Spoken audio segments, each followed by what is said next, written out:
पिछले 9 महीनों से कृषि कानूनों के बारे में किसानों को समझाने में नाकाम रहे भाजपा का नेता एक बार फिर से धरती पुत्रों के बीच जाने वाले हैं। पलवल में पार्टी कार्यकर्ताओं की बैठक में पहुंचे भाजपा प्रदेश अध्यक्ष ओम प्रकाश धनखड़ ने किसानों को जागरूक करने का फैसला लिया है। बैठक में ओपी धनखड़ ने कहा कि केंद्र की मोदी सरकार द्वारा बनाए गए तीनों कृषि कानून किसानों के हित में हैं, लेकिन विपक्ष किसानों को गुमराह कर रहा है।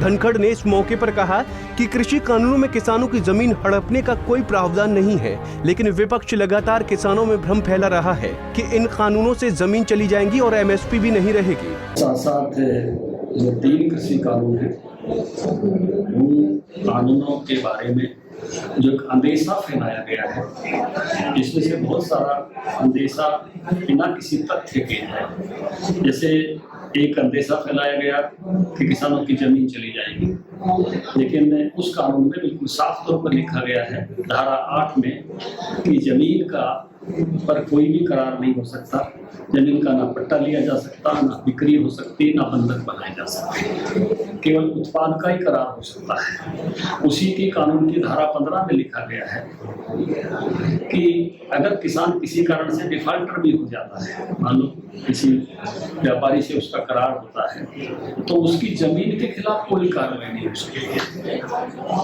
उसमें और भी सुंदर लिखा है कि अगर व्यापारी डिफाल्टर होता है तो उससे 1.5 गुना लिया जाएगा जितने का करार हुआ है, और किसान से अगर गलती होती है, डिफाल्टर होता है, तो उससे केवल लागत दी जाएगी। ये कानून पूरी तरह से किसानों के हक में है और फार्मर है, और एडवांस मार्केटिंग को फैसिलिटेट करने के लिए है, आगे से आगे मार्केटिंग कैसे।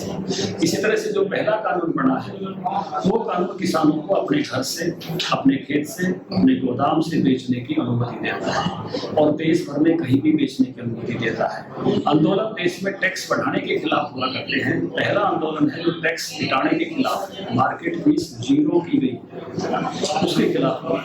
इसलिए वो भी कानून किसानों के पक्ष में है। अंदेशा फैलाया गया कि इससे मंडी पर असर पड़ेगा, एमएसपी पर असर पड़ेगा, ना इससे मंडी पर असर पड़ेगा, और एमएसपी तो और आगे बढ़कर आगे मनमोहन सरकार के समय में, कांग्रेस के समय में 1 लाख करोड़ से नीचे 98,000 करोड़ रुपए की कुल परचेज होती थी। मोदी सरकार के समय में उसके लिए अभी आवंटित बजट 2.5 लाख करोड़।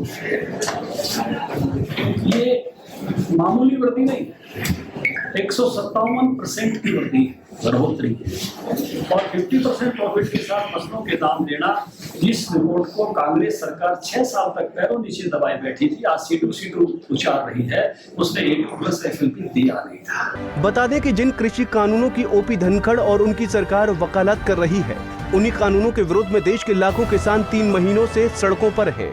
धनखड़ की माने तो किसान को विपक्ष गुमराह कर रहा है, लेकिन बड़ा सवाल यह है कि जो विपक्ष सत्ता पक्ष के आगे कहीं नहीं टिकता, वो विपक्ष आखिरकार इतनी मजबूत सरकार के खिलाफ किसानों को इतने दिनों तक गुमराह कैसे कर सकता है। पलवल से दिनेश कुमार, पंजाब केसरी टीवी।